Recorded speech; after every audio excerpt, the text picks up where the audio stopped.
नमस्ते दोस्तों, स्वागत है आपका आपके अपने चैनल दिशा स्पिरिचुअल पर।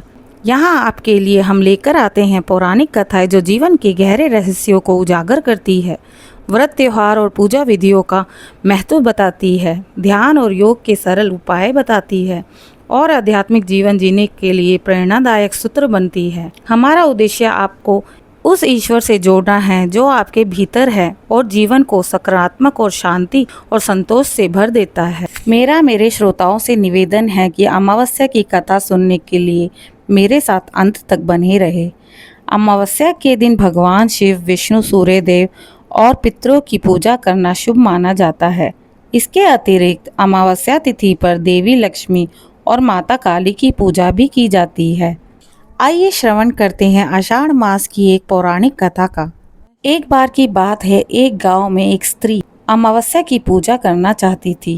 पूजा को विशेष बनाने के लिए वह मंदिर के पुरोहित से आषाढ़ अमावस्या की कथा सुनती है। मंदिर के पुरोहित उन्हें एक कथा सुनाते हैं जिसका वर्णन इस प्रकार है। प्राचीन समय की बात है, एक गांव में एक निर्धन ब्राह्मण अपनी पत्नी के साथ रहता था। उनकी कोई संतान नहीं थी और वह अत्यंत दुखी थे। ब्राह्मण ने हर समस्या पर पितरों के लिए तर्पण किया, लेकिन आषाढ़ अमावस्या पर उन्होंने विशेष पूजा की। ब्राह्मण और उनकी पत्नी ने पूजा करते समय अपने पितरों से प्रार्थना की, हे पितरों, हमारी कष्ट भरी जीवन यात्रा में कृपा करें और हमें संतान का सुख प्रदान करें। उस दिन ब्राह्मण ने पितरों का आशीर्वाद भी प्राप्त किया। रात में उन्हें स्वप्न में पितरों की दिव्य आवाज़ सुनाई दी।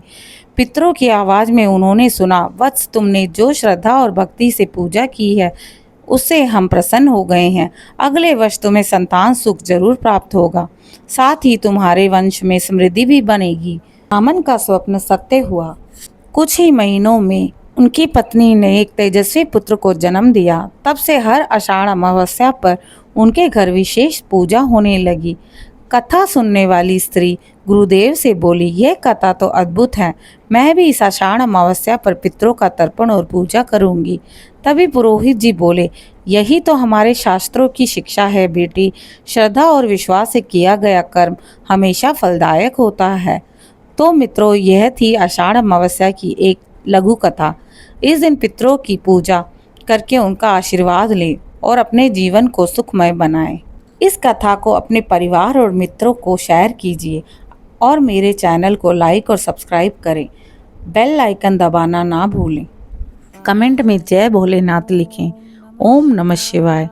हर हर महादेव।